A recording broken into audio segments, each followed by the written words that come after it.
আসসালামু আলাইকুম প্রিয় শিক্ষার্থীরা, নবম শ্রেণী ইসলাম শিক্ষা আরও একটি নতুন পর্বে তোমাদেরকে স্বাগতম। আমরা এই পর্বে আলোচনা করব ইসলাম শিক্ষা বইয়ের দ্বিতীয় অধ্যায় পৃষ্ঠা নং 50। পৃষ্ঠা নং 50-এর যে কাজটি রয়েছে তা এই পর্বে ভিডিওতে সমাধান করে দেওয়া হবে। কাজটি হচ্ছে প্যানেল আলোচনা, আমাদের সমাজে দারিদ্র্য দূরীকরণে জাকাতের ভূমিকা বিশ্লেষণ। উল্লিখিত শিরোনামে আলোকে তোমরা প্যানেল বা দলে আলোচনা করে জাকাত সংক্রান্ত পবিত্র কুরআন ও হাদিসের বাণী উল্লেখপূর্বক শিক্ষকের নির্দেশনা মোতাবেক উপস্থাপন করো। চলো আমরা এটির উত্তরটি দেখি। এটি সমাধানটি হচ্ছে, কাজের বিষয়বস্তু হচ্ছে আমাদের সমাজে দারিদ্র্য দূরীকরণের জাকাতের ভূমিকা বিশ্লেষণ করো। দল গঠন, শিক্ষকের নির্দেশনা মোতাবেক দল গঠনের নিয়ম অনুসরণ করে আমরা 5 জন সদস্য নিয়ে দল গঠন করলাম। দলের নাম, আমার দলের নামকরণ করলাম টগর। দলের সদস্য: 1 ইউনুস আলী, 2 ইউসুফ হক, 3 ইমরান আহমেদ, 4 ইফতি খানম ও 5 ইয়াসমিন আক্তার।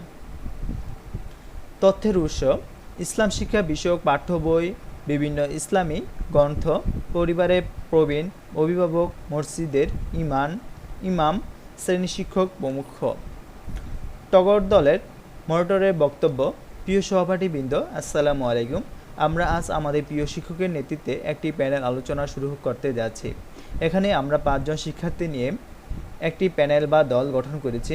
প্যানেল সদস্যরা তোমাদের উদ্দেশ্যে উপরের শিরোনামে আলোকে আলোচনা করব। আলোচনার শেষে তোমাদের কোনো বিষয় জানা থাকলে তা প্রশ্নের মাধ্যমে জেনে নেবে এবং আমি আলোচকদের নিকট কিছু প্রশ্ন রাখতে চাই যেগুলো উত্তর তাদের আলোচনায় আসে। যেমন: 1 জাকাত কার হক? 2 ধনীদের সম্পদে কাদের হক আছে? 3 জাকাত আদায়ে কাদের সম্পদ পবিত্র হয়? 4 জাকাত আদায়ে সমাজে কী উপকার হয়? 5 জাকাত আদায়ে দেশের অর্থনীতির কী পরিবর্তন ঘটে? 6 জাকাত বন্টনের সঠিক পরিকল্পনা উপকারিতা কী? এবার আমি প্যানেলের প্রথম আলোচক ইয়াসমিন আক্তারের আলোচনা করার জন্য আমন্ত্রণ জানাচ্ছি। প্রথম আলোচক ইয়াসমিন আক্তার। আজকের এই প্যানেলে অনুষ্ঠানের সম্মানিত সভাপতি, আমার সম্মানিত শিক্ষক, মডারেটর, প্যানেলের আলোচক এবং আমার শিক্ষার্থী বন্ধুরা, আসসালামু আলাইকুম। প্রথমে আমি আল্লাহর শুকরিয়া আদায় করছি এবং আমাকে আলোচনায় অংশগ্রহণের সুযোগ করে দেওয়ার জন্য প্যানেল অনুষ্ঠান কর্তৃপক্ষের ধন্যবাদ জানাচ্ছি। আজকে আমার আলোচ্য বিষয় হলো আমাদের সমাজের দারিদ্র্য দূরীকরণে জাকাতের ভূমিকা বিশ্লেষণ। আমরা জানি বিশ্বজুড়ে প্রতিনিয়তই দারিদ্র্যের থাবা বিস্তৃত হচ্ছে। ক্ষুধা ও দারিদ্র্য বিশ্ব মানবতার জন্য চরম এক অভিশাপ। তাই ধনী ও দরিদ্র অর্থনীতি বৈষম্য দূরীকরণের লক্ষ্যে ইসলাম কর্মসংস্থান সৃষ্টির জন্য আর্থিক সাহায্যের বিধান রেখেছে। সম্পদ যেন শুধু বিত্তবানদের মধ্যেই পুঞ্জীভূত না থাকে, সেই জন্য এতেও দরিদ্র একটি নির্দিষ্ট প্রাপ্য অধিকার নিশ্চিত করে তা দেওয়া হয়েছে। একটি সুখী, সুন্দর ও উন্নত সামাজিক পরিবেশ গঠনে ধনাঢ্য মুসলমানদের অবশ্যই তাদের নিসাব পরিমাণ সম্পদের একটি নির্ধারিত অংশ দরিদ্র ও অভাবগ্রস্ত ব্যক্তিদের দুর্দশা মোচনের জন্য ব্যয় করতে হবে।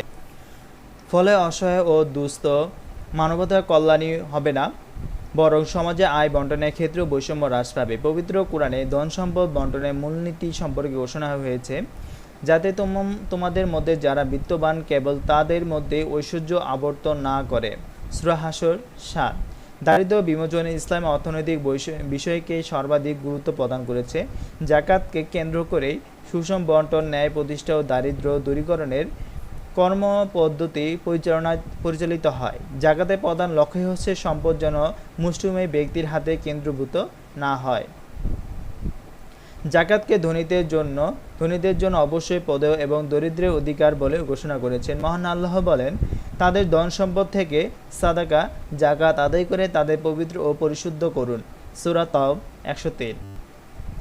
জাকাত আদায় ও তা যথাযথ ব্যবহার সমাজে আয় ও সম্পদের সুষম বন্টনের একটি ন্যূনতম গুরুত্বপূর্ণ হাতিয়ার। জাকাতের মাধ্যমে সম্পদের একটি সুনির্দিষ্ট অংশ এমন কয়েকটি নির্দিষ্ট খাতে ব্যাহত ও বণ্টিত হয়। তাই জাকাত আদায় বাধ্যতামূলক করা হলে এর মাধ্যমে বিশাল দরিদ্র জনগোষ্ঠীর পুনর্বাসন ও স্বনির্ভরতা অর্জন করা সম্ভব। জাকাত দারিদ্র্য বিমোচনের একটি স্থায়ী পদ্ধতি। সরকারি ও বেসরকারি ব্যক্তিবর্গ ও সামাজিক বিপর্যয়ে দারিদ্র্য দূরীকরণে বিভিন্ন উদ্যোগ রয়েছে। এইসব উদ্যোগের পাশাপাশি জাকাত ভিত্তিক পরিকল্পনা গ্রহণ করা হলে দেশে ভূমিহীন ও গৃহহীন গোষ্ঠীর পুনর্বাসন ও সম্পূর্ণভাবে দারিদ্র্য বিমোচন সম্ভব। দরিদ্র ব্যক্তিকে এমন পরিমাণ জাকাত প্রদান করা উচিত যাতে তার কর্মসংস্থানের প্রয়োজনীয় ব্যবস্থা হয় এবং সে আর দ্বিতীয়বার জাকাতে অর্থে মুখাপেক্ষী না হয়। জাকাত উৎপাদন বৃদ্ধি করে, কারণ সমাজে গরিব ও অসহায়, দুস্থ ও বেকার লোকদের হাতে অর্থ বা ক্রয় ক্ষমতা থাকে না বলেই চলে। কিন্তু জাকাত বন্টন করে তাদের হাতে অর্থ পৌঁছালে তাদের ক্রয় ক্ষমতা বৃদ্ধি পাবে এবং তারা পূর্বের চেয়ে বেশি পণ্য সামগ্রী ক্রয় করতে সক্ষম হবে। মহান আল্লাহ বলেন, মানুষের সম্পদ বৃদ্ধি পাবে বলে তোমরা যে সুদ দিয়ে থাকো, আল্লাহর দৃষ্টিতে তা ধন সম্পদ বৃদ্ধি করে না, কিন্তু আল্লাহ সন্তুষ্টি লাভের জন্য তোমরা যে জাকাত দাও প্রকৃতপক্ষে তাই বৃদ্ধি পায়। তারই জাকাত দানকারী সম্পদশালী। সূরা আর রুম ৩৯। জাকাত ভিত্তিক অর্থনীতিতে যাবতীয় সম্পদ এমনভাবে বিনিয়োগ করা হয় যাতে কমপক্ষে জাকাতের হারের সমান আয় বাড়ানো সম্ভব হয়, অন্যথায় আসল থেকে জাকাত দিতে হয়। ফলে অর্থনীতিতে পূর্ণ বিনিয়োগ ও সর্বোচ্চ উৎপাদন সম্ভব নয়। বেকার লোকদের কর্মসংস্থান ও ক্রয় ক্ষমতা বৃদ্ধি পায়, চাহিদা বাড়ে এবং জাতি প্রবৃদ্ধি পায়। মহান আল্লাহ বলেন, আল্লাহ সুদকে নিশ্চিহ্ন করে দেন এবং দানকে ক্রয় বৃদ্ধি দান করেন। সূরা আল বাকারা ২৭৬। আল্লাহ তাআলা আমাদেরকে তার দেওয়া সম্পদ যথাযথ বন্টন করার তৌফিক দিন, আমিন। আমরা এই পর্বে ভিডিওতে পৃষ্ঠা নং 50-এর যে কাজটি রয়েছে তা সমাধান করিয়ে দেওয়া হয়েছে। পরবর্তী ভিডিওতে পৃষ্ঠা নং 51-তে যে কাজটি রয়েছে তা পরবর্তী ভিডিওতে সমাধান করে দেওয়া হবে। ভিডিওটা এই পর্যন্তই। পরবর্তী ভিডিওর জন্য সবাইকে শুভকামনা। আসসালামু আলাইকুম।